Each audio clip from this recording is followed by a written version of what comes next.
Welcome back to Notre Dame Day and our tribute this hour to the legacy of Father Ted. I am Jack Nolan, and we are joined now by a former Notre Dame All-American, the captain of the 1966 National Championship football team, an 11-year NFL veteran who was a Pro Bowler at his linebacker position. He owns a Super Bowl ring and is enshrined in the College Football Hall of Fame. How is that for an introduction?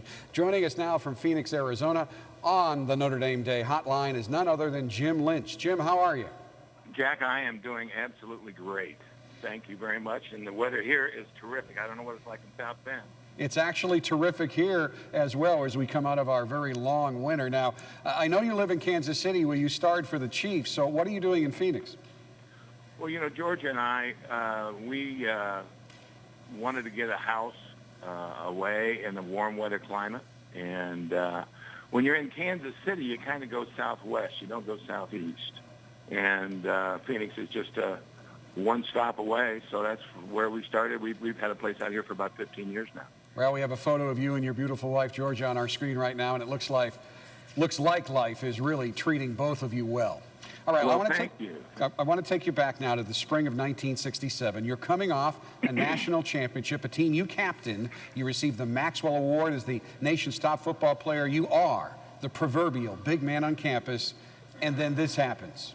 Word gets out that Notre Dame is considering making the cheerleaders co-ed for the first time in school history for the 1967 football season.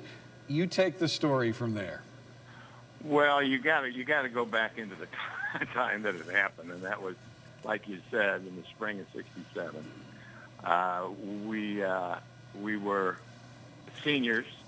We had pretty much wrapped up all the worries about graduating, and we knew we were going to be graduating. So what I'm getting at is probably a little bit of senioritis. And at the time, the Observer came out with an article that got everybody, it hit everybody the wrong way, and it said that there were going to be female cheerleaders next year.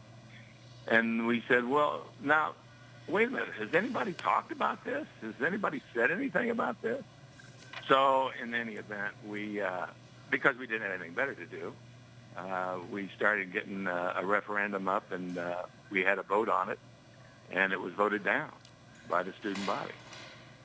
So that's about all I can say about it. I think that, you know, that one of the things that got attributed to the campaign we had was better dead than co-ed, and I'm supposed to be the author of that.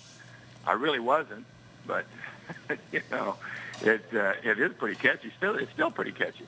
Well, it's become a Notre Dame legend, and as you have just debunked it a bit, so we'll call it a Notre Dame myth. But let's go ahead now a number of years, and you have 3 children, all but 2 of them boys. So in other words, you had 2 girls.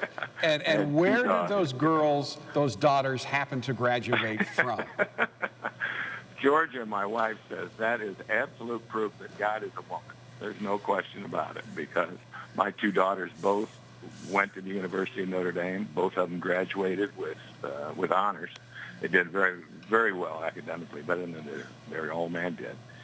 And they both just are wonderful, wonderful women today. As a matter of fact, I just had a chance to be with them for about an hour today. So.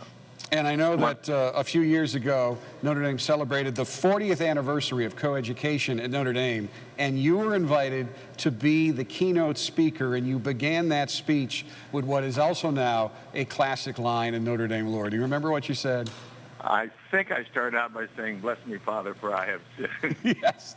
I said, from a boneheaded thought process going way back, and I do remember starting out by saying that, and also saying, you know, I love women, and my favorite color is pink, and, you know, I kind of ate a lot of crow there, and it deservedly so, you know. I mean, if you start thinking about a 21-year-old kid who's got nothing better to do than bitch about some women coming on campus, I think that some crow needs to be eaten, and I've definitely done it over the years. Well, you've always had unbelievable class, and this was an appropriate storyline in an hour honoring Father Ted, who broke the coeducational barrier here at Notre Dame. But I know this fall you get back a lot. We'll be talking football then. Thanks for the time, Jim. Jack, thank you for being with me. And I would like to just make one comment, and that is when I was on campus, it was such a fantastic time. And when you start thinking about Father Ted and Father Ned and Ara Parsegian, people like that are absolute giants then and giants now. So I was very, very fortunate not only to go to Notre Dame, but to go to Notre Dame when I did. And Notre Dame was fortunate to have you, Jim. Thank you very, very